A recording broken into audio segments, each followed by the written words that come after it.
organic, unpredictable, unknown, lovely, beautiful, a sense of fulfillment. This is part of the pleasures of life and not the chores of life.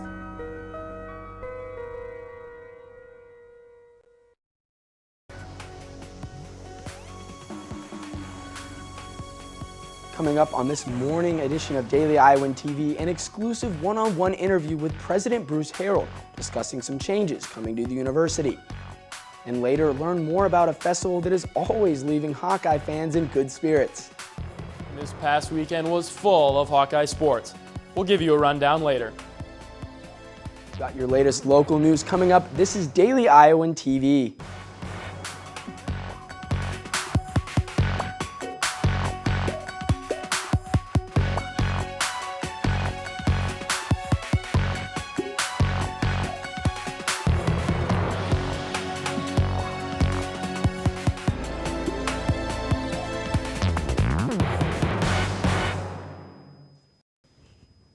The University of Iowa's fall semester is in full swing, and Daily Iowan TV had the chance to sit down with the person in charge of it all, President Bruce Harreld.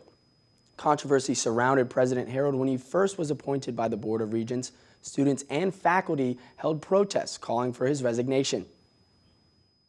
Yeah, it's calmed down, but now we're working on the bigger issues.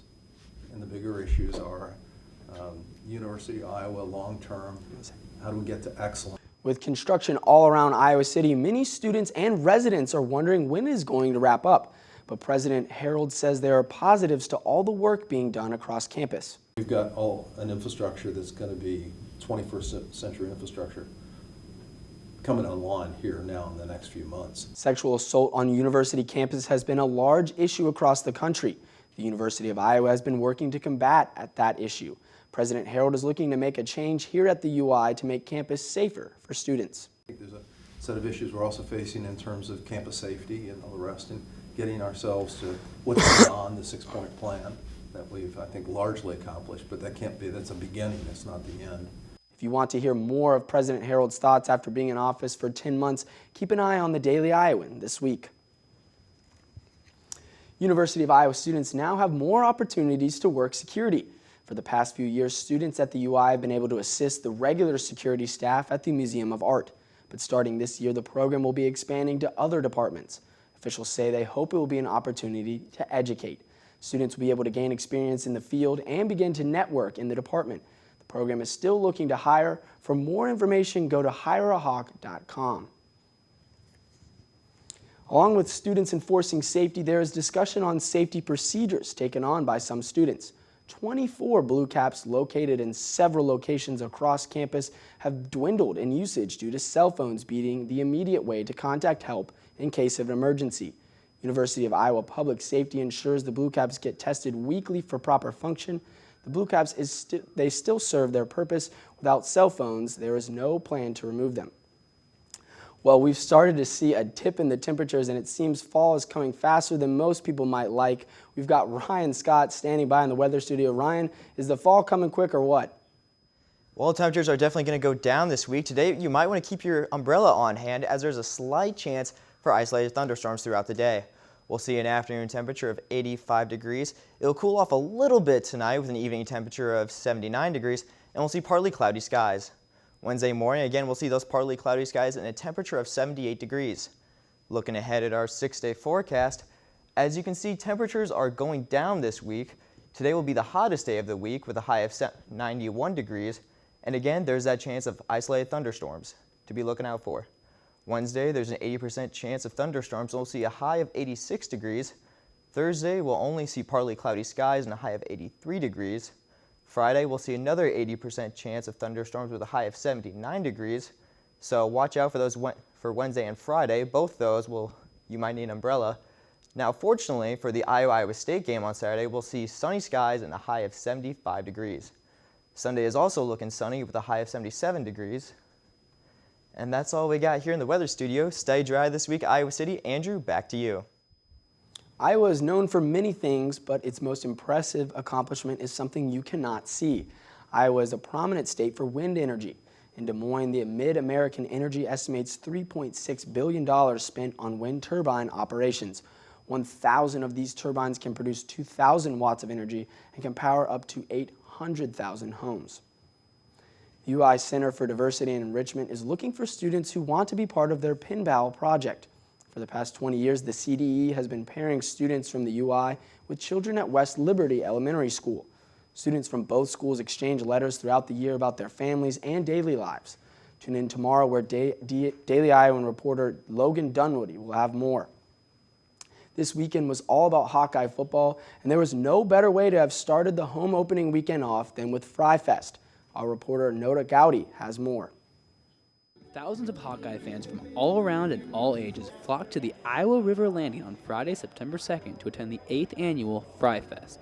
Fry Fest was first started to honor Coach Hayden Fry and is held every year on the Friday before the first home football game in order to get the fans excited for the upcoming season. Well, it's just a great event, kicking off the football season. It's awesome. People love the Hawkeye football, and it's just an exciting way to start the fall. The event is open to everyone, and one of the biggest parts of Fry Fest is the world's largest Iowa Hawkeye trade show. The trade show consists of more than 60 booths for the Hawkeye fans to find all the Hawkeye gear they could ever want. The biggest attraction of the day, though, was the new Hayden Fry statue that was on display at the event. The new Hayden Fry statue was unveiled here at Fry Fest for the first time for everyone to see. It depicts Coach Fry back in the day when he used to coach for the University of Iowa, and it will be placed permanently on Hayden Fry Way following the convention. Coach Fry himself was at the event to answer questions and interact with the Hawkeye fans. The player put a lot of emphasis on that. As a coach, I just trophy's a trophy. They can't score a touchdown. Over 6,000 Hawkeye fans attended this year's Fry Fest to show their support for their Iowa Hawkeyes and Coach Fry. Reporting from the Iowa River Landing in Coralville, Iowa, Noah Gowdy, Daily Iowan TV. Well, it sure was a fun-filled weekend here in Iowa City with lots of sports going on, but most importantly, the Hawkeyes came out with a win on the football field. Over in the sports studio, we've got John Leo. How about those Hawks, John? It was a tremendous day on Saturday, big win, good start for the Hawks on the season. We start today with football. The Hawks got a win in their home opener against Miami of Ohio this past weekend. They beat the Red Hawks 45-21. Katie Sextro has more on who stepped up for the offense on Saturday. Iowa's first game was dominated by the trio of running backs. Akram Wadley and LaShawn Daniels took care of the first half with 2 touchdowns each. First, it was Daniels. He made his mark early with a short run to score touchdown number 1 for the Hawks in the first quarter. And only a few minutes later, he ran 43 yards for his second touchdown of the game. He got speed, like I said. You see him. He's a monster. Me and Akram and the receivers were doing excellent jobs on the edges, and everyone was doing an excellent job. We were executing on all phases, and we were able to make plays out there. Then it was Wadley's turn. After an 11-yard run to score in the first, he appeared again to put Iowa's only points on the board in the second quarter. I think both guys have really practiced well. Our whole running back group has practiced well this preseason, and they seem to complement each other well today. And if we can continue to keep some balance there, I think that'd be good for both guys. So I thought that worked out real well. Derek Mitchell stepped up in the fourth quarter as well to put the last points on the board for the Hawks. Me and LaShawn, a 1-2 back punch. Then you got Derek Mitchell, and then Tokes. Some of our young guys was able to get their feet wet, and that takes pounding off of me. It takes pounding off of LaShawn. Reporting inside Kinnick Stadium, this is Katie Sextro for Daily Iowan TV Sports. Switching to the defensive side of the ball, they struggled with pass coverage, but still came out with some positives from the game. One that included the team's famous motto. Taylor Brooks has more. The motto has been around for a while, the next man in. And things were no different in Game 1 of the season after Josie Jewell was tossed after a targeting call in the first quarter. Jack Hockaday, it was your turn inside of Kinnick Stadium. As a true sophomore, let's see how you did. It was a circumstance that no one saw coming, but neither did Matt Murmy when Josie Jewell was coming at him. A targeting call that the referees aren't going to mess around with this season. It's one of those things that's really tough to coach it, and it's tough to officiate. And I fully understand why the rule is in there. As a coach, I get concerned we over-officiate that, and I'm not suggesting that happened today. But bottom line is, it's part of football. We have to try to do a little better job coaching it. And then when you get a guy like Josie, who's a really aggressive player, and That was a great hustle play, too. He was trying to rush the punter and ended up right back where the return was. So, it's one of those things that nobody hurt more about not being out there than Josie. That's what he worked so hard for, is to be out there and playing. While Jewell sat in the locker room, Hockaday stood up in his position, recording 6 total tackles and 1 forced fumble. He did a great job. I mean, obviously the circumstances early in the game, so it's a lot of pressure on him, but he stepped in and handled it well, and that's just a testament to his preparation. He's been preparing well all week and all through camp. A pressure situation that anyone would get nervous for, but his teammates had some advice for him along the way. So take a deep breath. I mean, he's been taking a lot of reps, so he was ready. But to be thrown into the fire like that, especially early in the game, first game of the year, I mean, those are tough circumstances for anybody. So I thought he did a really good job under the situation. The Motto also had to come in when Parker Hesse was sidelined after his fumble recovery. He has a strain, and we're not sure on the timeline on that. Reporting inside Kinnick Stadium, this has been Taylor Brooks with Daily Iowan TV Sports. The new depth chart for the Iowa State rivalry weekend was released on Monday morning, showing Parker Hesse as number 1, with Anthony Nelson listed right with him in the number 1 spot. We will keep you updated if anything changes with Hesse. Moving on to a few other Hawkeye sports, we've got our weekend rundown crew with all the latest. First, Iowa women's field hockey took home 2 victories Friday and Sunday.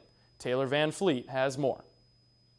The Hawkeyes had their biggest offensive game of the season on Sunday as they cruised past St. Louis 11-0. And not only did their offense shine, but their defense also came up big as they held the Billikens to only 2 shots on goal, as Iowa improves their record to 3-1 on the season.